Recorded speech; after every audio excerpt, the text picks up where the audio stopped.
Andželika, toks klausimas. Turto nuosavybė pereina po preliminarios sutarties pasirašymo ar ne? Ne, tai yra labai svarbus niuansas, svarbus, aišku, mūsų žiūrovams. Kai jūs pasirašot preliminarią turto pirkimo pardavimo sutartį, tai dar nereiškia, kad šis turtas jau yra jums perduotas ir perduota ta nuosavybė.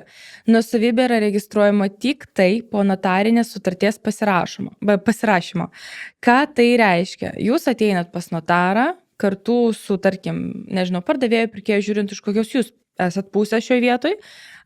Pasirašoma yra notarinė sutartis, viskas yra tvirtinama, derinama, kai jau yra viskas patvirtinta, jūs uždėjot savo parašą, kita šalis uždėjo, kaip ir sakiau, nesvarbu, ar tai yra pirkimas ar pardavimas, tada notaras registruoja nuosavybę, tai šiaip, aišku, registruoja registrų centras nuo 1 iki 5 darbo dienų, bet visą tai sutvarko notaras, jums net nereikia keliauti į registrų centrą.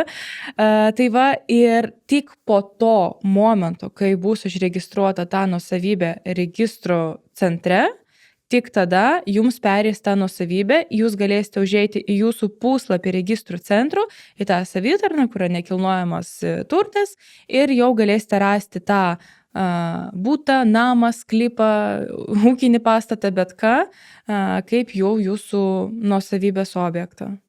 Tai va, iš esmės, kaip ir minėjau pradžioj, ne, preliminari sutartis, tai dar nereiškia, kad tai yra jūsų nuosavybė. Nepereina, nes čia yra tik kaip rezervacija, galima pasakyti preliminari. Ketinimas pirkti jūsų. Ketinimas pirkti, va, teisingai pasakai, nes realiai preliminari, kaip sakyt, reiškia daug, kad jūs rezervuojat, kad jūs pasiryžę pirkti, o savininkas parduoti, bet gali neįvykti sandoris.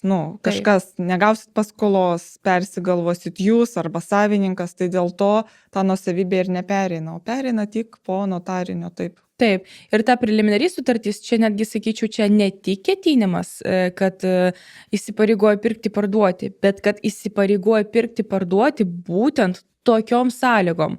Nes ypatingai dabar, kaip, pavyzdžiui, sausį tu žiūrėjai namą, buvo kaina viena, o tarkim už 2 mėnesių, tarkim kokį kovo mėnesį, jau ta kaina bus ant 10 000 didesnė.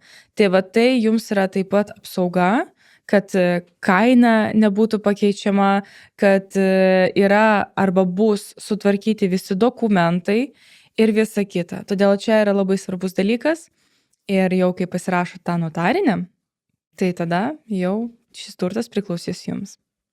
O dėl daugiau informacijos, tai turtas 365 galite rašyti mums, su Silvija, mielai atsakysim visus klausimus.